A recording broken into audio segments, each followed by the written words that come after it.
Engineering staff को आप उनको ना बताएं, मुझे बताएं कि ये चीफ साहब इनको कल भेज दें, हमारी ये स्कीम बना लें, काम हम शुरू करना चाहते हैं। वो ना पहुंचे तो फिर जो आपने अब कर दिए वो चेयरमैन साहब ने कह दिया है कि वो आपको पेमेंट हो जाएगी।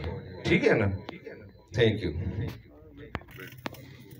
चेयरमैन साहब की सदारत में जारी। चेयरमैन साहब पहले तो शफीक साहब के हवाले से जो पंजाबी के कहावत अंडा वंडे शीरनिया मोड़ मोड़ अपने घर सारा कुछ बना लिया ना दे छोड़ो, हमारा भी ध्यान रखा जाए। ये एक बात मजाक से वैसे इसमें सदाकत नहीं है। जहाँ तक पार्क के हवाले से कुछ बातें हुई कि पंजाबी में 8 कनाल तो वही है, तो वहाँ भी इंशाल्लाह चले। एक हमारे इलाके में तजवीज़ आ रही है, तो कोशिश कर रहे हैं जगह के लिए, अल्लाह खैर करेगा इंशाल्लाह। ज़िला कौंसिल के जितने ये तजवीज़ हैं, तजवीज़ तो बेतहाशा है, लेकिन सच्ची बात है कि हर तजवीज़ के पीछे फंड दरकार है। अगर आपके पास फंड नहीं है तो आपकी तजवीज़ बेमायने है। प्रोजेक्ट इसी तरह के कोई और ऊपर जो छोटी मोटी बातें होती हैं उसमें मैं तो यही कहूँगा, वज़ीर-ए-आज़म साहब वन मैन शो तो है नहीं, कोलिशन गवर्नमेंट है, नून पीपल्स पार्टी साथ है, जो भी फैसला करते वो उनके मिल बैठ के फैसला हुआ जाता है।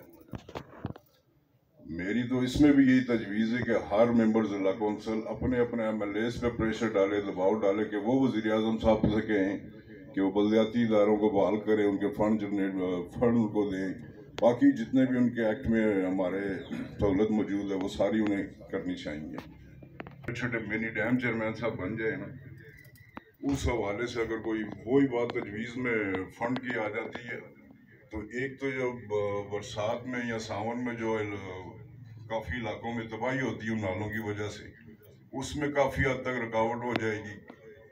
और मज़ीद जो वहाँ पे जानवर वगैरह उनके पानी पीने का भी कोई बंदोबस्त हो जाएगा, तो छोटे छोटे को मिनी डैम हो जाएं। मैं जो इस्लीम साहब का शुक्रिया अदा करता हूँ कि जिन्होंने आज एक बहुत प्यारी महफिल सजाई है और बहुत प्यारा मकाम है, इनका दिल की अथाह गहराइयों से शुक्रिया अदा करते हैं। इसके बाद मैं जनाब वज़ीर-ए-आज़म साहब और उनकी पूरी कैबिनेट से ये मुतालबा पेश करता हूँ कि जिस तरह से आप मेरिट का और गुड गवर्नेंस का प्रचार करते हैं, अगर आप अमली तौर पे कोई काम करना चाहते हैं, क्योंकि ये जो नुमाइंदे हैं, अवामी नुमाइंदे हैं, ये आपके ही दस्तों बाजू हैं। ये इनमें से किसी का कोई अपना कोई MLA का इलेक्शन लड़ने का किसी का कोई एजेंडा इतना बड़ा नहीं है, ना कोई किसी का प्रोग्राम है, ये आपके ही दस्तों बाजू हैं। अगर ये मजबूत होंगे तो आप मजबूत होंगे। तो मैं समझता हूँ कि हम लोगों पर भी आवाम ने जो हम पे तवक्कुआत हैं, जो आवाम हम पे जिम्मेदारियां डाली हैं, उनको हम इसी तरह से ऐसे अंदाज से अदा कर सकते हैं कि अगर हमें एम्पावर किया जाए। जिम्मेदारी है, हमारी भी लापरवाही है। 2 साल हो गए हमें इलेक्ट हो के यहाँ पे तकरीरें करते हैं, महफिलें से जाते हैं, गुफ्तन नशिस्तन बरहास्तन करते हैं, खाना खाते हैं और एंजॉय करके बस ठीक है जी अपनी सुकून की नींद जाके सोते हैं। ये हमें अपने गिरेबानों में भी झांकना पड़ेगा।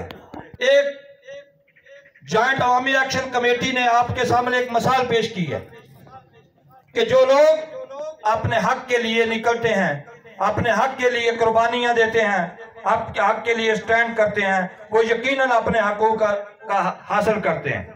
हमें अपने जिम्मेदारी पे जो है ना दोबारा से गौर फिक्र करना चाहिए। और जो ये हमारी मरकजी मुज़ाकराती कमेटी बनी हुई है, ये 2 साल से मुझे नहीं समझ आई इनका क्या एजेंडा है, इनका क्या प्रोग्राम है, इनका क्या मकसद है। वो बैठते हैं, चंद बस रस्मी सी तजावीज़ पेश करते हैं, तो अपने अपने मस्त हो जाते हैं। और डेफिनेटली वो लोग तो अपने एंजॉय कर रहे हैं, जवाब दे तो हम हैं। इसलिए एक मरबूत लाया अमल बनाने की जरूरत है। यहाँ पे कोई हलफ लेना चाहिए अपने सब दोस्तों से कि हमने एक जो है ना टाइम पीरियड देना चाहिए गवर्नमेंट को कि इस अरसा के दौरान अगर आप हमारे मुतालबात पूरे करते हैं तो वेल एंड गुड, अगर नहीं करते तो हमें सबको अपने हक के लिए निकलना होगा। जो है मुज़ाकराती कमेटी राजा जवेद शरीफ तशरीफ ला रहे हैं। इसी तरह या इसके बाद वरना अपना बिम्बर में भी दोस्तों ने प्रोग्राम रखा हुआ है, वहाँ भी भरपूर शिरकत करें। हमारी संजीदगी का को ये आलम है कि 40 के वाहन में से 15-16 बंदे आए हैं। यही हम सब सोचने का, और ये हमारे लिए लम्हा फिक्रिया है।